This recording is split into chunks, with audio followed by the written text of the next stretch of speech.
ചെയ്ത സംഗതി മുഴുവൻ വിശ്വാസികളും സമ്മതിച്ചതും അബൂബക്കർ സിദ്ദീഖ് റളിയല്ലാഹു അൻഹുവിന്റെ പ്രത്യേകതയായിരുന്നു. അതുകൊണ്ട് തന്നെ ജനങ്ങൾ അദ്ദേഹത്തെ വിളിച്ചത് ഖലീഫത്ത് റസൂലില്ലാഹ്, പ്രവാചകൻ സല്ലല്ലാഹു അലൈഹി വസല്ലമിന്റെ പിൻഗാമി എന്നാണ്. ആദ്യമായി ഒന്നാമത്തെ ഖലീഫയായി, ഖലീഫത്ത് റസൂലില്ലാഹി ജനങ്ങൾ അംഗീകരിച്ചുകൊണ്ട് വിളിച്ചത് അബൂബക്കർ സിദ്ദീഖ് റളിയല്ലാഹു അൻഹുവിനെയായിരുന്നു. 2 കൊല്ലവും 3 മാസത്തോളം സിദ്ദീഖ് അക്ബർ റളിയല്ലാഹു അൻഹു ആ ഭരണം നടത്തുകയും തന്റെ 63ാമത്തെ വയസ്സിൽ പ്രവാചകൻ സല്ലല്ലാഹു അലൈഹി വസല്ലം വഫാത്തായ അതേ വയസ്സിൽ 63ാമത്തെ വയസ്സിൽ മഹാനായ സിദ്ദീഖ് അക്ബർ റളിയല്ലാഹു അൻഹു അള്ളാഹുവിന്റെ വിളിക്കുത്തരമേകി ഈ ലോകത്ത് നിന്ന് വിട പറഞ്ഞ് യാത്രയായി. സഹോദരങ്ങളെ, ഇത് പറഞ്ഞത് ഒരുപാട് ഗുണങ്ങളും പ്രത്യേകതകളും ആ മഹാനായ മനുഷ്യനിലുണ്ട്. അദ്ദേഹത്തിന്റെ ഇടപെടലുകൾ ചില സന്നിഗ്ധ രംഗങ്ങളിൽ സ്വഹാബികൾക്ക് ദിശാബോധം കൊടുത്തിട്ടുണ്ട്. നബി സല്ലല്ലാഹു അലൈഹി വസല്ലം വഫാത്തായി. പ്രവാചകൻ സല്ലല്ലാഹു അലൈഹി വസല്ലമിന്റെ സ്വഹാബത്തിൽ ഓരോ ആളുകളും പ്രവാചകനെ സ്നേഹിച്ചത് വളരെ പരിപൂർണമായിട്ടായിരുന്നു. ഓരോ ആളുകളും ആ വിഷയത്തിൽ മത്സരിച്ചു, പ്രവാചകനെ സ്നേഹിക്കുന്ന വിഷയത്തിൽ. നബി സല്ലല്ലാഹു അലൈഹി വസല്ലമിന്റെ വിയോഗം, പ്രവാചകന്റെ മരണം അവർക്ക് ഉൾക്കൊള്ളാൻ കഴിഞ്ഞില്ല. ഉൾക്കൊള്ളാൻ കഴിയാതിരുന്നത് ആദ്യമായി പ്രഖ്യാപിച്ചത് ഉമർ ഫാറൂഖ് റളിയല്ലാഹു അൻഹു തന്നെയായിരുന്നു. വാൾ ഊരിപ്പിടിച്ച വാളുമായി ഉമർ ഫാറൂഖ് പറഞ്ഞു, ഇല്ല, മുഹമ്മദ് നബി എങ്ങാനും മരിച്ചുവെന്നാരെങ്കിലും പറഞ്ഞാൽ അവന്റെ തല ഞാൻ കൊയ്യും. എല്ലാവരും മിണ്ടാതെ നിൽക്കുന്നു. ഈ സമയത്ത് ജനങ്ങളിലാകെ അന്ധകാരം നിറഞ്ഞു നിൽക്കുകയാണ്. ഈ ഭൂമി മുഴുവൻ ഇരുട്ടിലായിപ്പോയി തോന്നിയ സമയമാണ് സ്വഹാബത്തിന് നബി സല്ലല്ലാഹു അലൈഹി വസല്ലമിന്റെ വിയോഗത്തിന്റെ രംഗം. ആ സമയത്ത് ഈ മുഴുവൻ ആളുകളുടെയും ശ്രദ്ധ തിരിച്ചുവിട്ടതും പ്രവാചകന്റെ മരണം യാഥാർത്ഥ്യമാണെന്നും നബി സല്ലല്ലാഹു അലൈഹി വസല്ലമയും മരിക്കുമെന്നും സ്വഹാബത്തിന് ബോധം തിരുത്തിക്കൊടുത്തത് അബൂബക്കർ സിദ്ദീഖ് റളിയല്ലാഹു അൻഹുവായി. സ്ഥലത്തില്ലാതിരുന്ന അബൂബക്കർ റളിയല്ലാഹു അൻഹു പ്രവാചകന്റെ ജനാസ കിടക്കുന്ന മുറിയിലേക്ക് വരികയും പ്രവാചകന്റെ മൂടിയെന്ന പുതപ്പ് പൊക്കുകയും മാറ്റുകയും പ്രവാചകന്റെ മുഖത്ത് ചുംബിച്ചുകൊണ്ട് പറഞ്ഞു, അല്ലാഹുവിന്റെ റസൂലേ, അല്ലാഹു തആല താങ്കൾക്ക് നിശ്ചയിച്ച മരണം സംഭവിച്ചിട്ടുണ്ട്, താങ്കൾ മരിച്ചിട്ടുണ്ട്. പുറത്തു വന്നുകൊണ്ട് തടിച്ചുകൂടി നിൽക്കുന്ന സഹാബത്തിനോട് അബൂബക്കർ സിദ്ദീഖ് റളിയല്ലാഹു അൻഹു പറഞ്ഞ വാചകം നമുക്ക് എല്ലാവർക്കും അറിയാം. മൻ കാന യഅബുദു മുഹമ്മദൻ ഫഇന്ന മുഹമ്മദൻ ഖദ് മാത് വമൻ കാന യഅബുദുല്ലാഹ ഫഇന്നല്ലാഹ ഹയ്യുൻ ലാ യമൂത്. ആരെങ്കിലും മുഹമ്മദിനെയാണ് ആരാധിക്കുന്നതെങ്കിൽ മുഹമ്മദ് ദാ മരിച്ചുപോയിരിക്കും. ആരെങ്കിലും അല്ലാഹുവിനെയാണ് ആരാധിക്കുന്നതെങ്കിൽ അവൻ ഹയ്യാണ്, മരണമില്ലാത്തവനാണ് എന്ന് അബൂബക്കർ റളിയല്ലാഹു അൻഹു പറയുകയും വമാ മുഹമ്മദുൻ ഇല്ലാ റസൂലുൻ ഖദ് ഖലത് മിൻ ഖബ്ലിഹി റുസുൽ അഫഇമ്മാത ഔ ഖുതില ഖലബതും അലാ അഖാബികും എന്ന ആയത്ത് ഓതി കേൾപ്പിച്ചപ്പോൾ ഉമർ ഫാറൂഖിന് പോലും തോന്നി, ഇത് ഇപ്പോൾ അവതരിച്ച ഖുർആൻ ആയത്താണോ എന്ന്.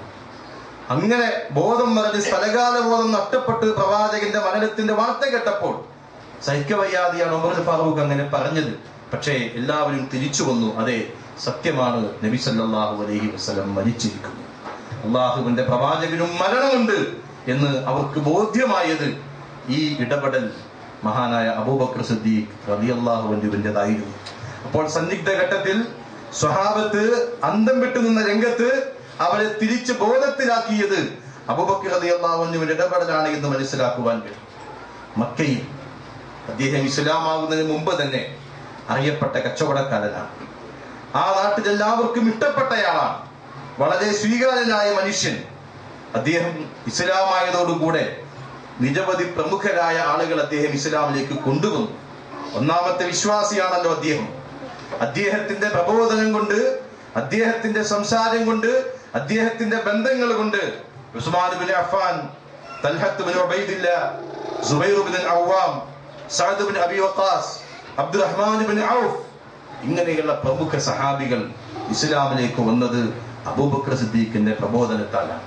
ഈ പറയപ്പെട്ട മുഴുവൻ ആളുകളും അശറത്തുൽ മുബശ്ശിരീൻ, സ്വർഗം കൊണ്ട് സുവിശേഷം അറിയിക്കപ്പെട്ട 10 ആളുകളുടെ ഗണത്തിൽപ്പെട്ട ആളുകളാണ് എന്നതും വളരെ പ്രസിദ്ധമായ സംഗതിയാണ്. പ്രിയപ്പെട്ടവരെ, അബൂബക്കർ സിദ്ദീഖ് റളിയല്ലാഹു അൻഹു മുസ്ലിം ആകുന്ന സന്ദർഭത്തിൽ അദ്ദേഹം 40,000 ദിർഹമിന്റെ ഉടമസ്ഥനായിരുന്നു. അദ്ദേഹം ഈ ലോകത്തിന് വിട പറയുമ്പോൾ സ്വന്തമായി ഒരു ദീനാറോ ഒരു ദിർഹമോ ഉണ്ടായിരുന്നില്ല. എവിടെ പോയി ആ സമ്പത്ത്? എവിടെ പോയി അത്? അള്ളാഹുവിന്റെ മതത്തിന് വേണ്ടി, അള്ളാഹുവിന്റെ ദീന്റെ വിഷയത്തിൽ പടച്ചതമ്പുരാന്റെ പ്രതിഫലം കാംക്ഷിച്ചുകൊണ്ട് അതെല്ലാം അദ്ദേഹം ചിലവഴിച്ചു. നബി സല്ലല്ലാഹു അലൈഹി വസല്ലം പറഞ്ഞു, എനിക്ക് ഏറ്റവും ഉപകാരപ്പെട്ട സമ്പത്ത് അബൂബക്കർ സിദ്ദീഖിനാണ്. ഒരാളുടെ സമ്പത്തും എനിക്ക് ഉപകാരപ്പെട്ടില്ല. ആ സമയത്തും അബൂബക്കറിന്റെ സമ്പത്താണ് എനിക്ക് ഉപകാരമായത് എന്ന് നബി സല്ലല്ലാഹു അലൈഹി വസല്ലം പറഞ്ഞു. 7ഓളം അടിമകളെ ആ സ്വഹാബി മോചിപ്പിച്ചിട്ടുണ്ട്. ബിലാൽ ഇബ്നു റബാഹിനെ പോലെയുള്ള പ്രസിദ്ധരായ അടിമകളെയാണ് ആ സ്വഹാബി മോചിപ്പിച്ചത്. ബിലാൽ റളിയല്ലാഹു അൻഹു ഉമയ്യത്ത് ഇബ്നു ഖലഫിന്റെ നിഷ്ഠൂരമായ അക്രമങ്ങൾക്ക്, മർദ്ദനങ്ങൾക്ക് ഇരയായ സന്ദർഭത്തിൽ ആ രംഗം കണ്ടുകൊണ്ട് അബൂബക്കർ സിദ്ദീഖ് റളിയല്ലാഹു അൻഹു വരുന്നു. അദ്ദേഹം ചോദിച്ചു, അതഖ്തുലു റജുലൻ അൻ യഖൂല റബ്ബി അല്ലാഹ്, അല്ലാഹുവാണ് എന്റെ റബ്ബ് എന്ന് പറഞ്ഞതിന്റെ പേരിൽ നിങ്ങൾ ഒരു മനുഷ്യനെ കൊല്ലുകയാണോ? എന്താണ് നിങ്ങൾക്ക് വേണ്ടത്? എന്താണ് നിങ്ങൾക്ക് വേണ്ടത്? ഞാൻ നൽകാം, അദ്ദേഹത്തെ മോചിപ്പിക്കൂ എന്ന് പറഞ്ഞുകൊണ്ട് ബിലാൽ ഇബ്നു റബാഹ് റളിയല്ലാഹു അൻഹുവിനെയും മറ്റ് 6ഓളം ആളുകളെ, 7 പേരെ ആ സ്വഹാബി അടിമത്തത്തിൽ മോചിപ്പിച്ചിട്ടുണ്ട് എന്നതും ഇസ്ലാമിക ചരിത്രം നമ്മളെ പഠിപ്പിക്കുന്ന സംഗതിയാണ്. അദ്ദേഹം ഖലീഫയായിരിക്കുന്ന കാലഘട്ടത്തിൽ വളരെയധികം പ്രസിദ്ധമായ ഒരുപാട് സംഗതികൾ, മുർത്തദ്ദുകളുമായുള്ള യുദ്ധം, സക്കാത്ത് കൊടുക്കാത്ത ആളുകളുടെ വിഷയത്തിലുള്ള അദ്ദേഹത്തിന്റെ ഉറച്ച നിലപാടുകൾ, അതുപോലെ തന്നെ വിശുദ്ധ ഖുർആൻ 2 ചട്ടക്കുള്ളിലാക്കി എന്ന പ്രത്യേകത, ഇതൊക്കെയും ആ സ്വഹാബിയുടെ നിസ്തുലമായ പ്രവർത്തനത്തിന്റെ ഭാഗമാണ് എന്നും ചരിത്രം നമ്മളെ പഠിപ്പിക്കുകയാണ്. പ്രിയപ്പെട്ടവരെ, അദ്ദേഹം നാട്ടുകാർക്ക് പ്രിയങ്കരനായിരുന്നു. അദ്ദേഹം മുസ്ലിം ആകുന്നതിന് മുമ്പ് തന്നെ അദ്ദേഹം ഇഷ്ടപ്പെട്ടയാളാണ്. മുസ്ലിം ആയതിനു ശേഷം മക്ക രാജ്യത്ത് താൻ വിശ്വസിച്ച വിശ്വാസം സ്വീകരിച്ചുകൊണ്ട് ജീവിക്കുവാൻ കഴിയാത്ത സാഹചര്യം സംജാതമായപ്പോൾ അബൂബക്കർ റളിയല്ലാഹു അൻഹു നബി സല്ലല്ലാഹു അലൈഹി വസല്ലമയുടെ അനുമതി തേടി അബിസീനിയയിലേക്ക് ഹിജ്റ പോകുവാൻ, ഈ നാട് വിട്ടു പോകാൻ, ഈ നാട് വേണ്ട, പ്രധാനപ്പെട്ട വിഷയം ഒരു നാടല്ല, മറിച്ച് വിശ്വാസിയായി ജീവിക്കണം, സ്വസ്ഥമായി താൻ വിശ്വസിക്കുന്ന പടച്ചവനെ ആരാധിച്ചുകൊണ്ട് ഭൂമുഖത്ത് ജീവിക്കണം. അതിനെവിടെയാണോ അവസരം, ആ അവസരം തേടി പോവുക. അതാണ് അബൂബക്കർ സിദ്ദീഖ് റളിയല്ലാഹു അൻഹുവിന്റെ നിലപാട്. അദ്ദേഹത്തിന് അനുവാദം കിട്ടി. അബൂബക്കർ റളിയല്ലാഹു അൻഹു നാട് വിടുന്നു. നാട് വിട്ട് ബർക്കുൽ ഗമാദി എന്ന സ്ഥലത്തേക്ക് എത്തിയപ്പോൾ അവിടെ വെച്ച് ഗോത്ര നേതാവായ ഇബ്നു ദുഗനയെ കാണുന്നു. അദ്ദേഹം ചോദിച്ചു, അബൂബക്കർ എങ്ങോട്ടാണ് ഈ പോക്ക്? എങ്ങോട്ടാണ് ഈ പോക്ക്? അദ്ദേഹം പറഞ്ഞു, ജനങ്ങൾ എന്നെ പുറത്താക്കി. ഞാൻ വിശ്വസിക്കുന്ന എന്റെ റബ്ബിനെ ആരാധിച്ചുകൊണ്ട് ജീവിക്കാൻ ഈ നാട്ടിൽ കഴിയാത്തൊരവസ്ഥ വന്നു, അതുകൊണ്ട് ഞാൻ പോകുന്നു. ആ സമയത്ത് അവിശ്വാസിയായ, മുസ്ലിം അല്ലാത്ത ഇബ്നു ദുഗന അബൂബക്കർ റളിയല്ലാഹു അൻഹു പറയുന്നു, അബൂബക്കർ ഫഇന്ന മിസ്ലക യാ അബൂബക്കർ ലാ യഖ്റുജു വലാ യുഖ്റജ്. അബൂബക്കറെ, താങ്കളെ പോലെയുള്ള ആളുകൾ ഈ നാട്ടിൽ നിന്ന് പോകാൻ പാടില്ല, താങ്കളെ ആരും പുറത്താക്കാനും പാടില്ല. അതുകൊണ്ട് ഈ ഇബ്നു ദുഗന താങ്കൾക്ക് അഭയം നൽകുന്നു, വരൂ എന്റെ കൂടെ, താങ്കൾ ഈ നാട് വിട്ടു പോകരുത്. കാരണം താങ്കൾ പാവപ്പെട്ടവനെ സഹായിക്കുന്നവനാണ്, കുടുംബ ബന്ധം ചേർക്കുന്നവനാണ്, പ്രയാസങ്ങൾ ദൂരീകരിക്കുന്നവനാണ്, അതിഥിയെ ആദരിക്കുന്നവനാണ്, അതുപോലെ തന്നെ കാലവിപത്തുകളിൽ സഹായം ചെയ്യുന്നയാളാണ്. അതുകൊണ്ട് ഞാൻ സംരക്ഷണം നൽകാം. എന്റെ അഭയത്തിൽ താങ്കൾക്ക് ഈ നാട്ടിൽ താങ്കൾ വിശ്വസിക്കുന്ന താങ്കളുടെ റബ്ബിനെ ആരാധിച്ചുകൊണ്ട് ഈ നാട്ടിൽ താങ്കൾ കഴിച്ചു കൂട്ടുക, താങ്കൾ ഈ നാട് വിട്ടു പോകേണ്ടതില്ല. ഇബ്നു ദുഗന അബൂബക്കർ സിദ്ദീഖുമായി തിരിച്ചു വരുന്നു. വന്നിട്ട് അഭയം കൊടുത്ത ഇബ്നു ദുഗന നേരെ ഖുറൈശി പ്രമാണികളെ സമീപിക്കുന്നു. ഇതാ അബൂബക്കറിനെ പോലെയുള്ള ഒരാൾ ഈ നാട് വിട്ടു പോകാൻ പാടില്ല, അദ്ദേഹത്തെ ആരും ഈ നാട്ടിൽ നിന്ന് പുറത്താക്കാൻ പാടില്ല. ഞാൻ അഭയം കൊടുത്തിരിക്കുന്നു. കാരണം അദ്ദേഹം പാവങ്ങളെ സഹായിക്കുന്നവനാണ്, കുടുംബബന്ധം ചേർക്കുന്നവനാണ്, അതുപോലെ തന്നെ കാലവിപത്തുകളിൽ ആളുകളുടെ പ്രയാസങ്ങൾ ദൂരീകരിക്കുന്നവനാണ്. അങ്ങനെയുള്ള ഒരു മനുഷ്യൻ ഈ നാട്ടിൽ നിന്ന് പുറത്തു പോകാൻ പാടില്ല. അതുകൊണ്ട് ഇബ്നു ദുഗന അദ്ദേഹത്തിന് അഭയം കൊടുത്തിരിക്കുന്നു, സംരക്ഷണം കൊടുത്തിരിക്കുന്നു, നിങ്ങളത് അംഗീകരിക്കണം. മുഴുവൻ ആളുകളും അംഗീകരിച്ചു. അവരാകെ കൂടി പറഞ്ഞത്, അബൂബക്കറിനോട് പരസ്യമായി അത് ചെയ്യരുത്, വീട്ടിന്റെ ഉള്ളിൽ അത് ചെയ്തോളാൻ പറയും. ഞങ്ങളുടെ കുട്ടികളും ഞങ്ങളുടെ സ്ത്രീകളും ഞങ്ങളുടെ ആളുകളും അതുകൊണ്ട് പരീക്ഷിക്കപ്പെടാൻ ഇടവരരുത്, അവരെ ഈ മതത്തിലേക്ക് വരാൻ സാഹചര്യം ഉണ്ടാകരുത്. അത് അവർ കേൾക്കാതെ രഹസ്യമായി എന്തും ചെയ്തോളൂ, ഞങ്ങൾക്ക് കുഴപ്പമില്ല എന്നാണ് അവരൊക്കെ പറഞ്ഞത്. നോക്കൂ, അന്ന് ആ സമയത്ത് അബൂബക്കർ സിദ്ദീഖ് പോയപ്പോൾ അദ്ദേഹത്തെ കുറിച്ച് പറഞ്ഞത്, താങ്കളെ പോലെയുള്ള ഒരാൾ ഈ നാട് വിട്ടു പോകാൻ പാടില്ല, കാരണം ആ നാട്ടിൽ അദ്ദേഹത്തെ ആവശ്യമുണ്ട്. അദ്ദേഹത്തെ ആ നാട്ടിൽ ആവശ്യമുണ്ട്. വിശ്വാസികളായ നമ്മൾ എല്ലാവരും നമ്മൾ താമസിക്കുന്ന പ്രദേശത്ത്, നമ്മൾ താമസിക്കുന്ന നാട്ടിൽ നാട്ടുകാർക്ക് നമ്മളെ ആവശ്യമുണ്ടാകണം. അതാണ് മുസ്ലിമിന്റെ ജീവിതം. അവിടെയാണ് അബൂബക്കർ റളിയല്ലാഹു അൻഹു നമുക്ക് വെളിച്ചമേകുന്നത്, ഒരു മാതൃകയാകുന്നത്. നമ്മൾ ജീവിക്കുന്ന പ്രദേശത്ത് നമ്മൾ ആ നാട്ടുകാർക്ക് ആവശ്യമുണ്ടാകണം. ആ നാട് വിട്ടു പോകുമ്പോൾ നമ്മളെ പിടിച്ചു വെക്കാൻ, നിങ്ങൾ ഇവിടം വിട്ടു പോകരുത്, നിങ്ങൾ ഈ നാടിന് ആവശ്യമാണെന്ന് പറയാൻ നാട്ടുകാരുണ്ടാകണം. അങ്ങനെ ജീവിക്കണം. ജീവിക്കുന്ന പ്രദേശത്ത് ജീവിതത്തെ അടയാളപ്പെടുത്തുക. അങ്ങനെ അടയാളപ്പെടുത്തിക്കൊണ്ടാണ് അബൂബക്കർ റളിയല്ലാഹു അൻഹു ഇസ്ലാമിന് മുമ്പും ഇസ്ലാമായതിനു ശേഷവും ജീവിച്ചത്. ആർക്കും ശല്യം ചെയ്യാതെ, എല്ലാവർക്കും ഉപകാരിയായി, എല്ലാവർക്കും വേണ്ട സംഗതികൾ ചെയ്തുകൊണ്ട് സിദ്ദീഖ് അക്ബർ റളിയല്ലാഹു അൻഹു ആ നാട്ടിൽ ജീവിച്ചു. അതെ, അങ്ങനെ ജീവിക്കാൻ സഹോദരങ്ങളെ വിശ്വാസികളായി നമുക്ക് കഴിയണം. കഴിയുന്നുണ്ടോ എന്നത് ഞാനും നിങ്ങളും ചിന്തിക്കേണ്ട സംഗതിയാണ്. നമ്മുടെയൊക്കെ ജീവിതത്തിൽ, നമ്മുടെയൊക്കെ പ്രവർത്തനങ്ങളിൽ, നമ്മൾ ഇടപെടുന്ന സമൂഹത്തിൽ, നാം കാണുന്ന ആളുകളിൽ എന്തെങ്കിലും സ്വാധീനങ്ങൾ ചെലുത്താൻ നമ്മുടെ പ്രവർത്തനങ്ങൾ കൊണ്ടോ, നമ്മുടെ സംസാരങ്ങൾ കൊണ്ടോ, നമ്മുടെ ബന്ധങ്ങൾ കൊണ്ടോ, നമ്മുടെ ഇടപാടുകൾ കൊണ്ടോ, നമ്മുടെ ഇടപെടലുകൾ കൊണ്ടോ കഴിയുന്നുണ്ടെങ്കിൽ നമുക്കും ഒരു യഥാർത്ഥ വിശ്വാസിയായി ജീവിക്കാം. ആളുകൾക്ക് നമ്മളെ ആവശ്യമുണ്ടാകും, സമൂഹത്തിന് നമ്മളെ ആവശ്യമുണ്ടാകും. അതല്ലാതെ സ്വന്തം കാര്യം സിന്ദാബാദ് എന്ന രൂപത്തിലാണെങ്കിൽ അത് പരലോകത്തിന്റെ മുദ്രാവാക്യമാണ്. അങ്ങനെയാണ് പരലോകത്തിൽ. ഉമർ മൗലവി റഹ്മത്തുള്ളാഹി അദ്ദേഹം പറയാറുണ്ട് ഇടക്ക്, സ്വന്തം കാര്യം സിന്ദാബാദ് പരലോകത്തിൻ്റെതാണ് കൂട്ടരെ. ആരാന്റെ കാര്യം സിന്ദാബാദ് കൂടി ഇവിടെ പറഞ്ഞാലേ അവിടെ അത് ശരിയാവും. ഇവിടെ ജീവിക്കുമ്പോ മറ്റുള്ള ആളുകളുടെ കാര്യങ്ങൾ കൂടി വിജയിക്കണമല്ലോ, മറ്റുള്ള ആളുകളുടെ കാര്യങ്ങൾ കൂടി നടക്കണ്ടേ. അങ്ങനെ നടത്തുമ്പോഴാണ് പരലോകത്ത് സ്വന്തം കാര്യം വിജയിക്കാൻ കഴിയൂ. അതുകൊണ്ട് സ്വന്തം കാര്യം സിന്ദാബാദ് എന്ന് പറയുന്ന പദ്ധതി അത് ഇസ്ലാമിൻ്റെതല്ല. ദുനിയാവിൽ ജീവിക്കുമ്പോ ആരാന്റെ കാര്യം കൂടി സിന്ദാബാദ് എന്നാകണം, അതാണ് അത് ശരിയെന്ന് ഉമർ മൗലവി റഹ്മത്തുള്ളാഹി തന്റെ പ്രസംഗങ്ങളിൽ സൂചിപ്പിക്കാറുണ്ട്. അതെ, അങ്ങനെ ജീവിക്കുമ്പോഴാണ് സഹോദരങ്ങളെ അബൂബക്കർ സിദ്ദീഖ് റളിയല്ലാഹു അൻഹുവിനെ പോലെയുള്ള ആളുകളുടെ ആ മനഃശുദ്ധിയും അവരുടെ ആ തീരുമാനങ്ങളും ഉണ്ടല്ലോ നാട്ടുകാർക്ക് സ്വീകാര്യനായത്. മുഴുവൻ ആളുകളും പ്രവാചകന്റെയും സഹാബികളുടെയും വിശ്വാസങ്ങൾക്കെതിരെ ആഞ്ഞടിക്കുമ്പോൾ മുഹമ്മദ് നബി എന്ന് പറയുന്നയാൾ നമ്മുടെ നാട്ടിൽ കുഴപ്പമുണ്ടാക്കി, ഭിന്നിപ്പുണ്ടാക്കി, അന്തഛിദ്രതയുണ്ടാക്കി, തമ്മിൽ തെറ്റിച്ചുകൊണ്ട് ഇതാ വന്നിരിക്കുന്നത് പറഞ്ഞ് അതിനെതിരെ എല്ലാവിധ കൂടാരോ നടത്തിക്കൊണ്ടിരിക്കുന്ന സമയത്താണ് സിദ്ദീഖ് അക്ബറിന് ഇബ്നു ദുഗ്ന അഭയം കൊടുക്കുന്നത്. താങ്കൾ പോകരുത്, താങ്കളെ പോലെയുള്ള ആളുകൾ പോകരുത്. ആ രൂപത്തിൽ അങ്ങനെയുള്ള ചരിത്രങ്ങൾ മനസ്സിലാക്കി യഥാർത്ഥ വിശ്വാസികളായി ജീവിക്കാൻ നാം ജീവിക്കുന്ന പ്രദേശങ്ങളിൽ കഴിയുമെങ്കിൽ നമുക്ക് യഥാർത്ഥ വിശ്വാസികളായി ജീവിക്കാൻ കഴിയും. നമ്മൾ മനസ്സിലാക്കുക. അബൂബക്കർ റളിയല്ലാഹു അൻഹു അഫ്ളലു അസ്ഹാബിൻ നബി സല്ലല്ലാഹു അലൈഹി വസല്ലം, അല്ലാഹുവിന്റെ പ്രവാചകന്റെ സ്വഹാബികളിൽ ഏറ്റവും ശ്രേഷ്ഠനായ ആൾ ആര് എന്ന് ചോദിച്ചാൽ അതിന്റെ ഉത്തരം സിദ്ദീഖ് അക്ബർ തന്നെയാണ്. മാത്രമല്ല സ്ഥാനങ്ങളിലും അതുപോലെ തന്നെ ബഹുമാനങ്ങളിലും അതുപോലെ ശ്രേഷ്ഠതകളിലും വിശ്വാസികളുടെ കൂട്ടത്തിൽ ഒന്നാമത്തെയാൾ അബൂബക്കർ റളിയല്ലാഹു അൻഹു തന്നെയാണ്. അല്ലാഹു തആല സാക്ഷ്യം വഹിച്ചയാൾ നബി സല്ലല്ലാഹു അലൈഹി വസല്ലം സാക്ഷ്യം പറഞ്ഞയാൾ അബൂബക്കർ റളിയല്ലാഹു അൻഹു ആയിരുന്നു.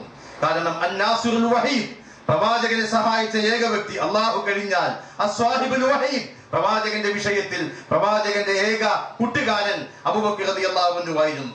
ഹിജ്റയുടെ രംഗത്ത് അല്ലാഹുവിന്റെ പ്രവാചകൻ നാട് വിടുമ്പോൾ അതിനു മുമ്പ് അബൂബക്കർ റളിയല്ലാഹു അൻഹു മദീനയിലേക്ക് പോകാൻ നബി സല്ലല്ലാഹു അലൈഹി വസല്ലം അനുവാദം തേടി. പ്രവാചകനെ, ഞാൻ മദീനയിലേക്ക് യാത്ര പോകട്ടെ. പ്രവാചകൻ പറഞ്ഞു, കാത്തിരിക്കൂ അബൂബക്കർ, താങ്കൾക്കൊരു നല്ല സുഹൃത്തിനെ അല്ലാഹു നൽകിയേക്കാം, കാത്തിരിക്കും. അത് അല്ലാഹുവിന്റെ പ്രവാചകനായിരുന്നു. ആ യാത്ര ഖുർആൻ പറഞ്ഞു, ഇല്ലാ തൻസുറൂഹു ഫഖദ് നസറഹുല്ലാഹ് ഇദ് അഖ്റജഹു അൽദീന കഫറൂ സാനി ഇസ്നൈൻ ഇദ് ഹുമാ ഫിൽ ഗാർ ഇദ് യഖൂലു ലിസ്വാഹിബിഹി ലാ തഹ്സൻ ഇന്നല്ലാഹ മഅനാ. നിങ്ങൾ അദ്ദേഹത്തെ സഹായിക്കുന്നില്ലെങ്കിൽ ഫഖദ് നസറഹുല്ലാഹ്, പടച്ചവൻ അദ്ദേഹത്തെ സഹായിച്ചിട്ടുണ്ട്. സത്യവിശ്വാസികൾ അദ്ദേഹത്തെ പുറത്താക്കിയ സന്ദർഭത്തിൽ രണ്ടിൽ ഒരാളായി. രണ്ടാമത്തെയാൾ അബൂബക്കർ റളിയല്ലാഹു അൻഹു ആണ്. ഇദ് ഹുമാ ഫിൽ ഗാർ, അവർ രണ്ടുപേരും ആ ഗുഹയിലാണ്. ഇത് യഖൂലു ലിസ്വാഹിബിഹി സ്വാഹിബ് റസൂലുള്ളാഹ്, അതാണ് അബൂബക്കർ സിദ്ദീഖ് റളിയല്ലാഹു അൻഹു. അല്ലാഹു പറഞ്ഞതാണ്. ഇത് യഖൂലു ലിസ്വാഹിബിഹി, തന്റെ കൂട്ടുകാരനോട് പ്രവാചകൻ പറയുന്ന സന്ദർഭം, ലാ തഹ്സൻ ഇന്നല്ലാഹ മഅനാ, ഭയപ്പെടേണ്ടതില്ല, പടച്ചവൻ നമ്മുടെ കൂടെയുണ്ട്. നബിയെ, ശത്രുക്കളെങ്ങാനും നമ്മളെ കണ്ടാൽ അബൂബക്കറിന്റെ ഭയപ്പാട് പ്രവാചകൻ എന്തെങ്കിലും സംഭവിക്കുമോ എന്നുള്ളതായിരുന്നു. അവിടെയാണ് പറഞ്ഞു, ലാ തഹ്സൻ ഇന്നല്ലാഹ മഅനാ, അബൂബക്കറെ ഭയപ്പെടേണ്ടതില്ല, പടച്ചവൻ നമ്മളുടെ കൂടെയുണ്ട്. മൂന്നാമനായി അള്ളാഹു കൂടെയുള്ള രണ്ടാളുകളുടെ വിഷയത്തിൽ താങ്കൾ എന്തിന് പേടിക്കണം അബൂബക്കറെ എന്നാണ് നബി സല്ലല്ലാഹു അലൈഹി വസല്ലം ചോദിച്ചത്.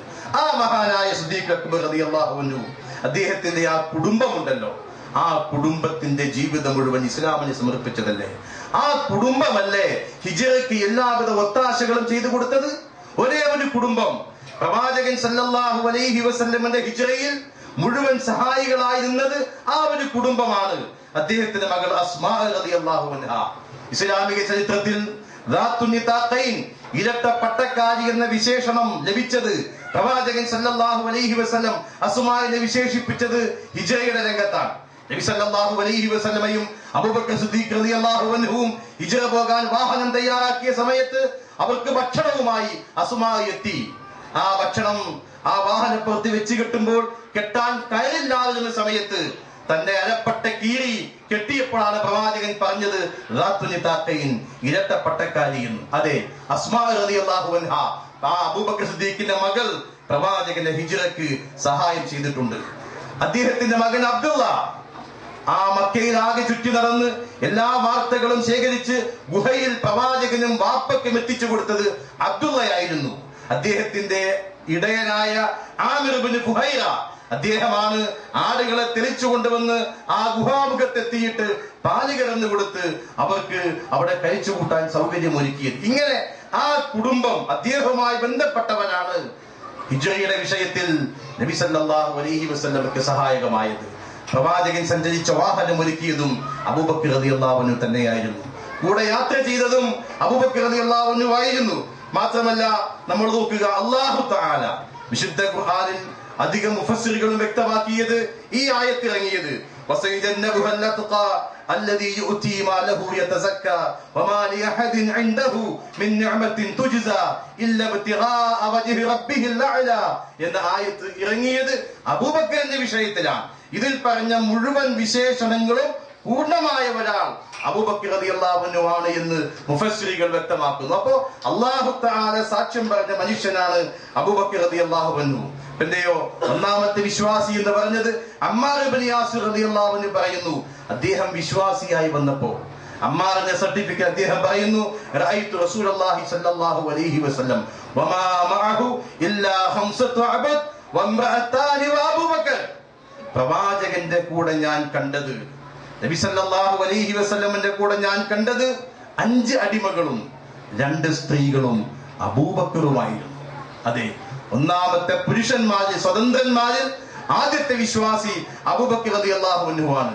നബി സല്ലല്ലാഹു അലൈഹി വസല്ലമിനെ ശത്രുക്കൾ ആക്രമിച്ചപ്പോൾ അവനെതിരെ പ്രതികരിച്ചതും ചോദ്യം ചെയ്തതും അബൂബക്കർ സിദ്ദീഖ് റളിയല്ലാഹു അൻഹു ആയിരുന്നു. നബി സല്ലല്ലാഹു അലൈഹി വസല്ലം നമസ്കരിക്കുമ്പോൾ ഉഖബത്ത് ബിൻ അബീ മുഈത്ത് എന്ന് പറയുന്ന മനുഷ്യൻ തട്ടം കൊണ്ട് കഴുത്ത് മുറുക്കി പ്രവാചകന്റെ കഴുത്ത് ശക്തമായി മുറുക്കിയപ്പോൾ അതിനെ ചോദ്യം ചെയ്യുവാനും പ്രതിരോധിക്കുവാനും കടന്നു വന്നയാൾ അബൂബക്കർ റളിയല്ലാഹു അൻഹുവാണ്. അദ്ദേഹം ചോദിച്ചു, അതഖ്തലൂന റജുലൻ അൻ യഖൂല റബ്ബി അല്ലാഹ് വഖദ് ജാഅകും ബിൽ ബയ്യിനാതി മിൻ റബ്ബികും. അല്ലാഹുവാണ് എന്റെ റബ്ബ് എന്ന് പറഞ്ഞതിന്റെ പേരിൽ നിങ്ങൾ ആ മനുഷ്യനെ കൊല്ലുകയാണോ? അദ്ദേഹമാകട്ടെ നിങ്ങളുടെ രക്ഷിതാവിങ്കിൽ നിന്ന് നിങ്ങൾക്ക് വ്യക്തമായ ദൃഷ്ടാന്തങ്ങളുമായി വന്നയാളാണല്ലോ എന്ന് ചോദിച്ചുകൊണ്ട് അവനെ പ്രതിരോധിച്ചത് അബൂബക്കർ റളിയല്ലാഹു അൻഹു ആയിരുന്നു. ഞാൻ പറഞ്ഞു, എല്ലാ സമ്പത്തും അദ്ദേഹം ഇസ്ലാമിന് കൊടുത്തു. ഒരിക്കൽ ഉമർ ഫാറൂഖ് റളിയല്ലാഹു അൻഹു അബൂബക്കറുമായി മത്സരിക്കാൻ തീരുമാനിച്ചു. രഹസ്യമായി. നന്മയുടെ വിഷയത്തിലാണ് മത്സരം. എവിടെയും എല്ലാ രംഗത്തും സദഖയുടെ വിഷയത്തിൽ, ധർമ്മത്തിന്റെ വിഷയത്തിൽ പ്രവാചകന്റെ അഭ്യർത്ഥനകൾ മാനിച്ചുകൊണ്ട് കൂടുതൽ കൊടുക്കുന്ന അബൂബക്കറാണ്. ഒരു തവണയെങ്കിലും അബൂബക്കറിനെ മുൻകടക്കണമെന്ന് ഉമറിന് ആഗ്രഹമുണ്ടായി. അത് അദ്ദേഹം മറച്ചു വെച്ചു. നബി സല്ലല്ലാഹു അലൈഹി വസല്ലം അള്ളാഹുവിന്റെ മാർഗത്തിൽ സംഭാവന ചോദിച്ചു, ധർമ്മം ചെയ്യാൻ വേണ്ടി ആവശ്യപ്പെട്ടു. ഉമർ വിചാരിച്ചു, ഇത്തവണയെങ്കിൽ അബൂബക്കറിന് മുൻകടക്കണം. അദ്ദേഹം തന്റെ സമ്പത്തിന്റെ പകുതിയുമായി വന്നു, പ്രവാചകന്റെ മുമ്പിൽ വെച്ചു. പ്രവാചകൻ ചോദിച്ചു, ഉമറെ, എന്ത് കുടുംബത്തിന് ബാക്കി വെച്ചിട്ടുണ്ട്? അദ്ദേഹം പറഞ്ഞു, ഇതിന്റെ പകുതി എന്റെ കുടുംബത്തിന് ഞാൻ ബാക്കി വെച്ചിട്ടുണ്ട്, പകുതി കൊണ്ടുവന്നു റസൂലേ. കുറച്ച് കഴിഞ്ഞപ്പോൾ അബൂബക്കർ റളിയല്ലാഹു അൻഹു വന്നു, താൻ കൊണ്ടുവന്നത് അവിടെ വെച്ചു. നബി ചോദിച്ചു, അബൂബക്കർ, എന്ത് കുടുംബത്തിന്റെ ബാക്കി വെച്ചിട്ടുണ്ട്? അബൂബക്കർ റളിയല്ലാഹു അൻഹുവിന്റെ മറുപടി, അല്ലാഹുവിനെയും അവന്റെ പ്രവാചകനെയും കുടുംബത്തിന് മാറ്റിവെച്ചിട്ടുണ്ട്, ബാക്കിയാക്കിയിട്ടുണ്ട്. ആ സമയത്ത് ഉമർ ഫാറൂഖ് പറഞ്ഞു, ഇല്ല, അബൂബക്കറിന് മുൻകടക്കാൻ കഴിയില്ല. അവിടെ അദ്ദേഹം പിന്മാറുകയാണ്. അബൂബക്കറിന് മുൻകടക്കാൻ കഴിയില്ല. മദീനയുടെ ചേരിപ്രദേശത്ത് ഒരു വൃദ്ധയായ സ്ത്രീ, ആരും സഹായിക്കാനില്ലാത്തൊരു പെണ്ണ്, ഉമർ റളിയല്ലാഹു അൻഹു പാതിരാത്രികളിൽ അവരെ സഹായിക്കുവാൻ വേണ്ടി ഉദ്ദേശിച്ചുകൊണ്ട് പോകും. അവരുടെ മലമൂത്ര വിസർജനങ്ങൾ കഴുകി ശുദ്ധിയാക്കുവാനും വൃത്തിയാക്കുവാനും ഒക്കെ പോകും. പക്ഷേ ഉമർ അവിടെ എത്തും മുമ്പ് തന്നെ ആരോ വന്ന് ക്ലീൻ ചെയ്ത് പോയിട്ടുണ്ടാകും. ഇതാരാണിത്? ഇങ്ങനെ ഒന്ന് ശുദ്ധിയാക്കുന്നയാൾ ആര്? ഉമർ അന്വേഷിക്കുകയാ. ഒരു ദിവസം ഉമർ കാത്തിരുന്നു. അവിടെ വന്നത് അബൂബക്കർ റളിയല്ലാഹു അൻഹുവായിരുന്നു. നീ എന്നെ എപ്പോഴും മുൻകടത്തിയല്ലോ എന്ന് ഉമർ ഫാറൂഖ് പറയുകയുണ്ടായി. നോക്കൂ, എല്ലാ രംഗത്തും അബൂബക്കർ റളിയല്ലാഹു അൻഹു മുമ്പിലാണ്. ഇവിടെയും എപ്പോഴും അള്ളാഹുവിന്റെ പ്രതിഫലം കരസ്ഥമാക്കുന്ന വിഷയത്തിൽ.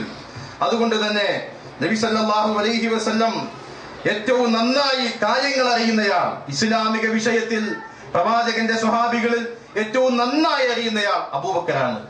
ഇതാ മഹാനായ അബൂ സഈദ് അൽ ഖുദ്രി റളിയല്ലാഹു അൻഹു പറയുന്നു, നബി സല്ലല്ലാഹു അലൈഹി വസല്ലം മിമ്പറിൽ വെച്ച് പറഞ്ഞു, ഇതാ ഒരു അടിമ. ആ അടിമക്ക് പടച്ചതമ്പുരാൻ തിരഞ്ഞെടുക്കുവാനുള്ള അവകാശം നൽകി. ഒന്നുകിൽ ഈ ദുനിയാവും ഈ ഐഹിക ജീവിതവും അതിന്റെ അലങ്കാരങ്ങളും തിരഞ്ഞെടുക്കുക, അതല്ലെങ്കിൽ അള്ളാഹുവിലേക്കുള്ള കാര്യം തിരഞ്ഞെടുക്കുക. ഇത് രണ്ടിനുമുള്ള ചാൻസ് കൊടുത്തപ്പോൾ ആ അടിമ അള്ളാഹുവിലേക്കുള്ള കാര്യമാണ് തിരഞ്ഞെടുത്തത് എന്ന് നബി സല്ലല്ലാഹു അലൈഹി വസല്ലം മിമ്പറിൽ വെച്ച് പറയുന്നു. ഇത് കേട്ട മാത്രയിൽ അബൂബക്കർ പറഞ്ഞു, അള്ളാഹുവിന്റെ റസൂലേ, ഞങ്ങളുടെ മാതാക്കളും പിതാക്കളും ഞങ്ങൾ താങ്കൾക്ക് നൽകിയിരിക്കുന്നു എന്ന് പറഞ്ഞു. ആളുകൾ പറഞ്ഞു, എന്താണ് ഈ മനുഷ്യന് പറ്റിയത്? അള്ളാഹുവിന്റെ റസൂൽ ഒരാളെ കുറിച്ച് പറഞ്ഞു, ഒരടിമ, അയാൾക്ക് അള്ളാഹു 2 ചാൻസ് കൊടുത്തു. ഒന്നുകിൽ ഈ ദുനിയാവിൽ ജീവിക്കുക, സൗകര്യങ്ങൾ ഉപയോഗപ്പെടുത്തുക, അല്ലെങ്കിൽ അള്ളാഹുവിലേക്കുള്ള തിരഞ്ഞെടുക്കുക എന്ന് പറഞ്ഞപ്പോ ഈ മനുഷ്യനിത അള്ളാഹുവിന്റെ റസൂലെ ഞങ്ങളെല്ലാം അങ്ങേക്ക് സമർപ്പിച്ചെന്ന് പറയുന്നു. എന്താണിത്? പക്ഷേ ഞങ്ങൾക്ക് പിന്നീടാണ് മനസ്സിലായത് നബി സല്ലല്ലാഹു അലൈഹി വസല്ലമയെ കുറിച്ച് തന്നെയാണ് അള്ളാഹുവിന്റെ പ്രവാചകൻ പറഞ്ഞത് എന്നും പ്രവാചകന്റെ മരണത്തെ കുറിച്ച് സൂചിപ്പിച്ചതാണ് എന്നും ഞങ്ങൾക്ക് പിന്നെയാണ് മനസ്സിലായത്. പക്ഷേ അബൂബക്കറിന് ആദ്യം ഇത് മനസ്സിലായി. ഞങ്ങളുടെ കൂട്ടത്തിൽ ഏറ്റവും നന്നായി കാര്യങ്ങൾ അറിയുന്നയാൾ അബൂബക്കർ റളിയല്ലാഹു അൻഹുവാണ്. സ്വർഗത്തിൽ 8 കവാടങ്ങളുണ്ടല്ലോ. ആ 8 കവാടങ്ങളിലൂടെയും വിളിക്കപ്പെടുന്നവരെ ഒരാൾ, അത് അബൂബക്കർ റളിയല്ലാഹു അൻഹുവാണ്. വേറൊരു ഹദീസുണ്ട്, ഒളുവെടുത്ത് കഴിഞ്ഞുള്ള പ്രാർത്ഥന നിർവഹിച്ചാൽ ആ മനുഷ്യന് വേണ്ടി സ്വർഗത്തെ 8 കവാടങ്ങൾ തുറക്കപ്പെടും. ശരിയാ? ഇതാ ഇവിടെ നബി സല്ലല്ലാഹു അലൈഹി വസല്ലം പറഞ്ഞു, അള്ളാഹുവിന്റെ മാർഗത്തിൽ 2 കാര്യങ്ങൾ ചിലവഴിക്കുന്നയാളിന്, ആ മനുഷ്യന് സ്വർഗമുണ്ട്. സ്വർഗത്തിന്റെ ഓരോ വാതിൽക്കലൂടെയും അള്ളാഹുവിന്റെ മലക്കുകൾ ആ മനുഷ്യനെ വിളിക്കും, യാ അബ്ദല്ലാഹ് ഹദാ ഖൈർ, ഏ ദൈവദാസ ഇതിനെ വരൂ, ഇതാണ് നല്ലതെന്ന് പറഞ്ഞ് ആ മലക്കുകൾ സ്വാഗതം ചെയ്യുമെന്ന് പറഞ്ഞു.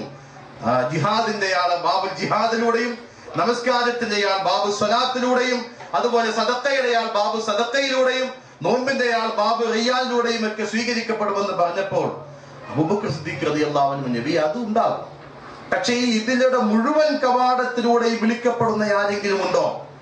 അങ്ങനെയുണ്ടോ? നബി സല്ലല്ലാഹു അലൈഹി വസല്ലം, നഅം വഅർജു അൻ തകൂന മിൻഹും, താങ്കൾ ആ കൂട്ടത്തിൽപ്പെട്ടയാളാണ് ഞാൻ ആഗ്രഹിക്കുന്നു, പ്രതീക്ഷിക്കുന്നു എന്നാണ്. അപ്പൊ ഇങ്ങനെ വിളിക്കപ്പെടുന്നയാൾ അബൂബക്കർ സിദ്ദീഖ് റളിയല്ലാഹു അൻഹു ആണ് എന്ന് കാണാൻ കഴിയും. മാത്രമല്ല അദ്ദേഹം എടുത്തൊരു തീരുമാനമുണ്ട്. ആ തീരുമാനം പടച്ചതമ്പുരാൻ ഇടപെട്ട് തിരുത്തിയിട്ടുണ്ട്. അത് തിരുത്തുന്ന വിഷയത്തിൽ യാതൊരു പ്രയാസവും ഉണ്ടായിട്ടില്ല. എന്താണത്? ഹദീസുൽ ഇഫ്ക്, നബി സല്ലല്ലാഹു അലൈഹി വസല്ലമിന്റെ പ്രിയപ്പെട്ട പത്നി ആയിഷ റളിയല്ലാഹു അൻഹയുടെ വിഷയത്തിൽ, സഫ്വാൻ ഇബ്നു മുഅത്തലുമായി ബന്ധപ്പെട്ടുള്ള വിഷയത്തിൽ കിംവദന്തികൾ പറഞ്ഞു പരത്തിയല്ലോ. അതിന്റെ സത്യാവസ്ഥ എന്താണെന്ന് അറിയില്ലല്ലോ. പലരും അത് ഏറ്റുപറഞ്ഞു, പല ആളുകളും ആ കുടുംബത്തെ ദുഷിച്ചു പറഞ്ഞു.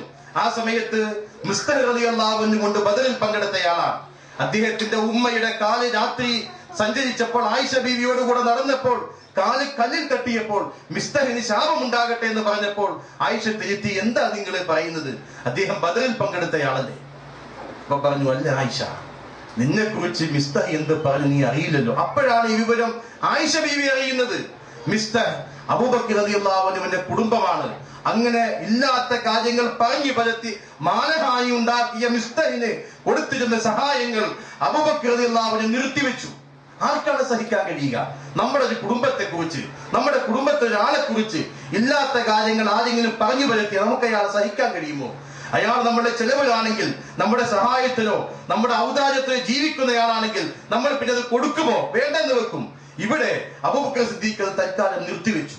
അല്ലാഹു തആല പറഞ്ഞു, വലാ യഅ്തലി ഉലുൽ ഫദ്ലി മിൻകും വസ്സഅ അൻ യുഅ്തു ഉലുൽ ഖുർബ വൽ മസാകിൻ വൽ മുഹാജിരീന ഫീ സബീലില്ലാഹ് വൽയഅഫു വൽയസ്ഫഹു അലാ തുഹിബ്ബൂന അൻ യഗ്ഫിറല്ലാഹു ലക്കും വല്ലാഹു ഗഫൂറുർ റഹീം. സൂറത്തുൻ നൂറിലെ 22-ാമത്തെ ആയത്ത്.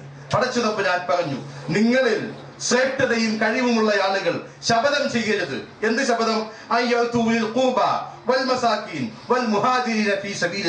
ദൈവമാർഗത്തിൽ ത്യാഗം ചെയ്യുന്ന ആളുകൾക്കും സാധുക്കൾക്കും അടുത്ത ബന്ധുക്കൾക്കും ഒന്നും കൊടുക്കില്ല എന്ന് നിങ്ങൾ ശപഥം ചെയ്യരുത്. മാത്രമല്ല, നിങ്ങൾ വിട്ടുവീഴ്ച ചെയ്യുക, മാപ്പ് കൊടുക്കുക, വിട്ടുവീഴ്ച ചെയ്യുക. അലാ തുഹിബ്ബൂന അൻ യഗ്ഫിറല്ലാഹു ലക്കും, അല്ലാഹു നിങ്ങൾക്ക് പുറത്തുതൽ നിങ്ങൾക്ക് ഇഷ്ടമല്ലേ? അല്ലാഹു ഗഫൂറുർ റഹീം, അല്ലാഹു പൊറുക്കുന്നവനും കാരുണ്യവാനുമാണ് എന്ന ആയത്ത് അദ്ദേഹത്തിന്റെ വിഷയത്തിൽ ഇറങ്ങിയതാണ്. ഇത് ഇറങ്ങിയപ്പോൾ അബൂബക്കർ റളിയല്ലാഹു അൻഹു തിരുത്തി മിസ്തഹിന് കൊടുക്കുന്ന ആ സംഗതികൾ വീണ്ടും തുടർന്നു കൊണ്ടുപോകാൻ ആ സ്വഹാബി തീരുമാനിച്ചു. ആ സ്വഹാബി പ്രവാചകൻ ഒരിക്കൽ ചോദിച്ചു 4 ചോദ്യം. ആ 4 ചോദ്യത്തിന് ഉത്തരം പറഞ്ഞ ഒരേ ഒരാൾ ആ സദസ്സിൽ അബൂബക്കർ റളിയല്ലാഹു അൻഹു ആയിരുന്നു. ഇത് നമുക്കുമൊക്കെ ജീവിതത്തിൽ ചെയ്യാൻ കഴിയും. നബി സല്ലല്ലാഹു അലൈഹി വസല്ലം ചോദിച്ചു ഒരു ദിവസം തന്റെ സ്വഹാബത്തിനോട്, നിങ്ങളിൽ ആരാണ് ഇന്ന് നോമ്പുള്ളവനായത്? നിങ്ങളിൽ ആരാണ് ഇന്ന് നോമ്പുള്ളവനായത്? അബൂബക്കർ റളിയല്ലാഹു അൻഹു പറഞ്ഞു, ഞാൻ എന്റെ നബിയെ, എനിക്കിന്ന് നോമ്പായിരുന്നു.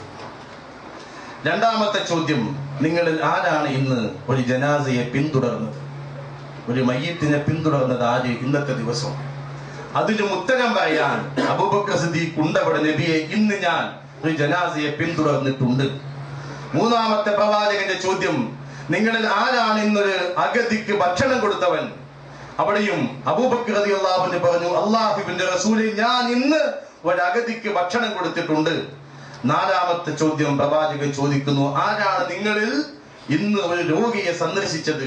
അവിടെയും അബൂബക്കർ സിദ്ദീഖ് പറഞ്ഞു, അല്ലാഹുവിന്റെ റസൂലേ, ഞാൻ ഇന്ന് ഒരു രോഗിയെ സന്ദർശിച്ചിട്ടുണ്ട്. പ്രവാചകൻ സല്ലല്ലാഹു അലൈഹി വസല്ലം പുഞ്ചിരിച്ചുകൊണ്ട് പറഞ്ഞു, ഈ 4 സംഗതികൾ ഒരാളിൽ ഒരു ദിവസം ഒരുമിച്ച് കൂടിയാൽ അയാൾക്ക് അല്ലാഹു തആല സ്വർഗ്ഗം കൊടുക്കും. അയാൾ സ്വർഗ്ഗത്തിലാണ്. ഈ 4 ഗുണങ്ങൾ, നോമ്പുള്ളവനാവുക, ആ ദിവസം തന്നെ ജനാസയുമായി ബന്ധപ്പെട്ട കാര്യങ്ങൾ ചെയ്യുക, ആ ദിവസം തന്നെ ഒരു പാവപ്പെട്ട മനുഷ്യന് ഭക്ഷണം കൊടുക്കുക, ആ ദിവസം തന്നെ ഒരു രോഗിയെ സന്ദർശിക്കുക, ഇത് 4ഉം കൂടി ഒരു ദിവസം ഒത്തുവന്ന ഒരാൾ ചെയ്താൽ ആ മനുഷ്യൻ അല്ലാഹു സ്വർഗ്ഗം കൊടുക്കുമെന്ന് നബി സല്ലല്ലാഹു അലൈഹി വസല്ലം പറഞ്ഞു. ഇത് അതിനുത്തരം പറയാൻ, ആ ചോദ്യത്തിന് പ്രവാചകൻ ചോദിച്ച സമയത്ത് 4ഉം പൂർത്തിയാക്കിക്കൊണ്ട് ഉത്തരം പറയാൻ അബൂബക്കർ സിദ്ദീഖ് റളിയല്ലാഹു അൻഹു ഉണ്ടായിരുന്നു.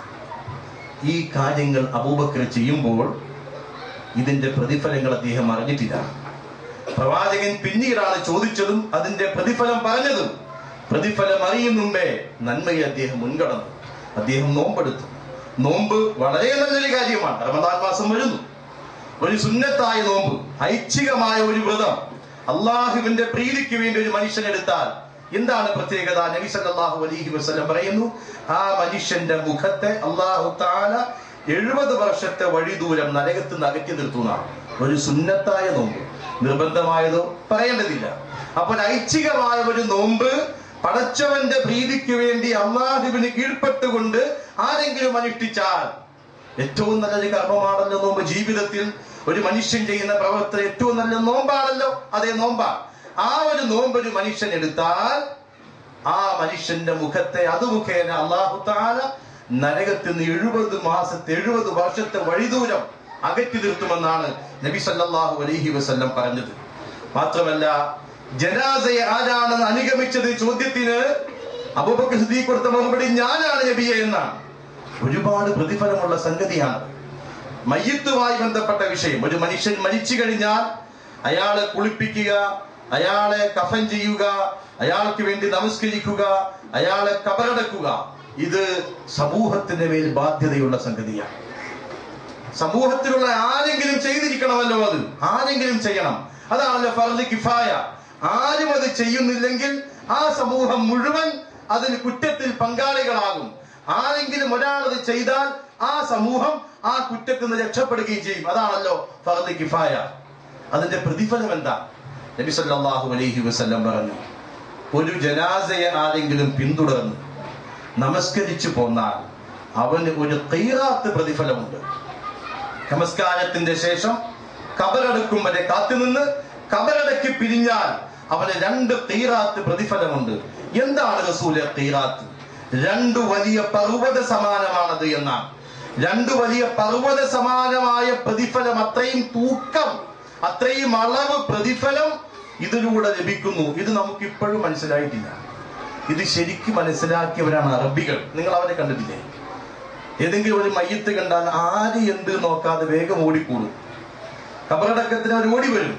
അവിടെ വസ്ത്രത്തിൽ ചെളി പുരളുന്നുണ്ടോ നോക്കാതെ വേഗം അതുമായി ബന്ധപ്പെട്ട് കബറിൽ ഇറങ്ങുകയോ ആ മണ്ണ് കുഴക്കുകയോ കബറടക്കാൻ വേണ്ടിയുള്ള എല്ലാ സഹായങ്ങളും ചെയ്യും അവർ. എന്തേ അതിന് കാരണം? 2 ഖീറാത്ത് പ്രതിഫലമായി തിരിച്ചു പോകാം. 2 ഖീറാത്ത് പ്രതിഫലമായി തിരിച്ചു പോകാം. നമ്മളോ ഇഷ്ടംപോലെ ആളുകളുണ്ടല്ലോ, ഞാനായിട്ട് എന്തിനാ പോയി തിരക്കുണ്ടാക്കണേന്നാ. ഒരുപാട് ആളുകളുണ്ടല്ലോ അവിടെ. ഞാനും കൂടിയിട്ട് കുത്തി തിരക്കി പോകണ്ടല്ലോ, എന്തിനാ നമ്മൾ മാറിയിക്ക. ഒരു ഖീറാത്ത് പോയി. നിസ്കരിക്കാൻ വേണ്ടി കൊണ്ടുപോയി വെച്ചിട്ട് ചില ആളുകൾ പുറത്താണ്, പള്ളിക്ക് പുറത്താണ് നിസ്കാരം. മക്കളുണ്ടാവും, വാപ്പ പള്ളിയുടെ ഉള്ളിലുണ്ടാവും കിടക്കണ്, മക്കള് പുറത്ത്. അറിയില്ല എന്താ ചെയ്യേണ്ടതെന്ന് അറിയില്ല, പുറത്താണ്. കബറടക്കാൻ വേണ്ടി അവിടെ നിൽക്കുമ്പോൾ നമ്മളിപ്പോ നിൽക്കും. അവിടെ വരെ പള്ളിയുടെ ഉള്ളിൽ പോയി ചെരുപ്പൊക്കെ അയച്ച് അങ്ങോട്ട് നടന്ന് ഇങ്ങോട്ട് നടന്ന്, വെയിലുണ്ട്, പിന്നെ മണ്ണിടുമ്പോ പൊടിയും പറക്കും. ഇതാണത്. ഇത് ആവശ്യമില്ലല്ലോ. 2 ഖീറാത്തും പോയി. എന്ത് നിനക്ക് കിട്ടിയത്? ഒന്നും കിട്ടിയില്ല. കുറെ ആൾക്കാരോട് സലാം പറഞ്ഞു പോരാ, അത്രയുള്ള വേറൊന്നുമില്ല. ഇവിടെ വിശ്വാസി ജനാസയെ പിന്തുടർന്ന് നമസ്കരിച്ചാൽ അവനൊരു ഖീറാത്ത് പ്രതിഫലം. അവിടെ ഖബറടക്കും വരെ കാത്തിരുന്നാൽ 2 ഖീറാത്ത് പ്രതിഫലം. 2 വലിയ പർവ്വതത്തിന് തുല്യമായ പ്രതിഫലമായി തിരിച്ചു പോരാം. ഓരോ ദിവസവും അങ്ങനെ കിട്ടിയാൽ എങ്ങനെ ഉണ്ടാവും? ആളുകൾ മരിക്കണോന്നല്ലട്ടത് പറയണത്. മരിച്ച ആളുകൾ അറിഞ്ഞാൽ നമ്മളത് പോകാറില്ലല്ലോ. നമുക്ക് തീരെ സമയമില്ല. ആകെ തിരക്കും ബഹളവും, ഇതിന്റെ ഇടയ്ക്ക് മയ്യത്തും. എന്തിനാണത് എന്നാണ്. അതെ, അപ്പൊ അത്രയും സീരിയസ് ആക്കാറില്ല നമ്മൾ. പക്ഷേ പ്രതിഫലത്തിന്റെ വിഷയത്തിൽ ഇത് വലുതാണ്. അത് സമൂഹത്തിന്റെ ബാധ്യതയല്ലേ. അതുകൊണ്ട് സമൂഹത്തിൽ ചെയ്യുന്ന ആളുകൾക്ക് ഇസ്ലാമിക ഓഫർ കൊടുത്തു. ഇതാ, നിങ്ങൾക്ക് ഈ പ്രതിഫലങ്ങളുമായി തിരിച്ചു പോകാം. അവിടെ അബൂബക്കർ റളിയല്ലാഹു അൻഹു ഉണ്ട് അന്ന്. അദ്ദേഹം ആ ദിവസം തന്നെ ഇത് ചെയ്തിട്ടുണ്ട്. നോമ്പെടുത്തു, മയ്യത്തിനെ പിന്തുടർന്നു. സാധുവിന് ഭക്ഷണം കൊടുക്കുക ജീവിതത്തിൽ നല്ല കാര്യമല്ല. അതെ,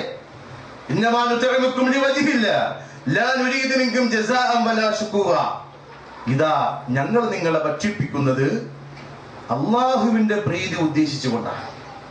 നിങ്ങളൊരു താങ്ക്സ് പറയാൻ ഞങ്ങൾ ആഗ്രഹിക്കുന്നില്ല. നാളെ ഞങ്ങൾക്ക് ഈ ഒരു അവസ്ഥ വന്ന് ഭക്ഷണം നൽകാനും ഞങ്ങൾ ആഗ്രഹിക്കുന്നില്ല.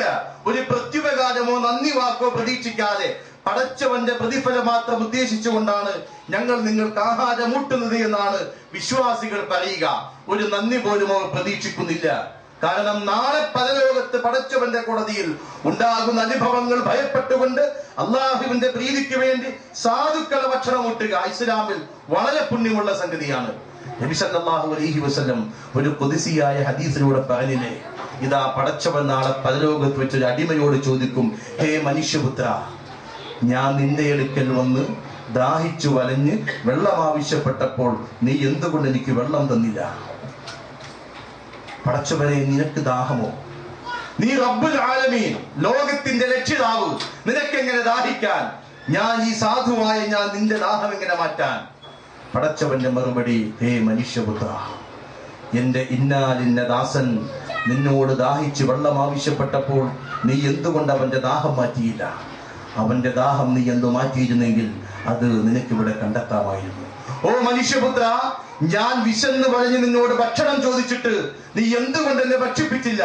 പടച്ചവനെ, നിന്നെ ഞാൻ ഭക്ഷിപ്പിക്കുകയോ നിനക്ക് വിശപ്പുണ്ടാവുകയോ? നീ റബ്ബുൽ ആലമീനല്ലേ? അതെ, എന്റെ ഇന്നാലിന്ന ദാസൻ വിശന്നു വലഞ്ഞ് നിന്നോട് ആഹാരം ആവശ്യപ്പെട്ടപ്പോൾ നീ എന്തുകൊണ്ട് അവന് ഭക്ഷണം കൊടുത്തില്ല?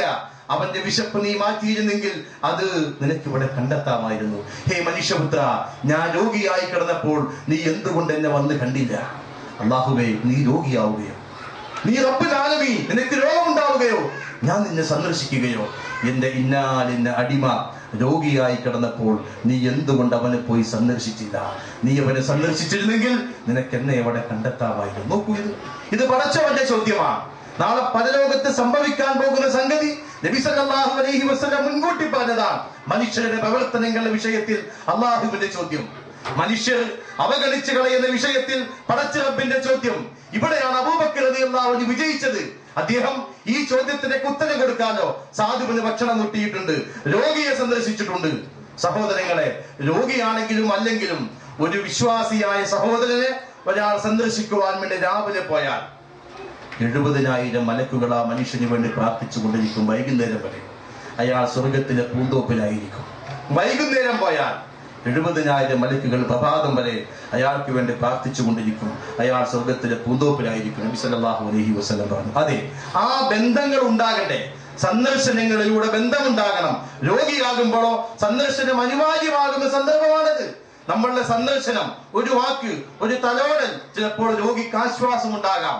അത് പ്രതീക്ഷിക്കുന്ന ആളുകളുണ്ട്. അതുകൊണ്ട് പ്രിയപ്പെട്ടവരെ, ഇത് ഇസ്ലാം നമ്മോട് പറയുന്ന സംഗതിയാണ്.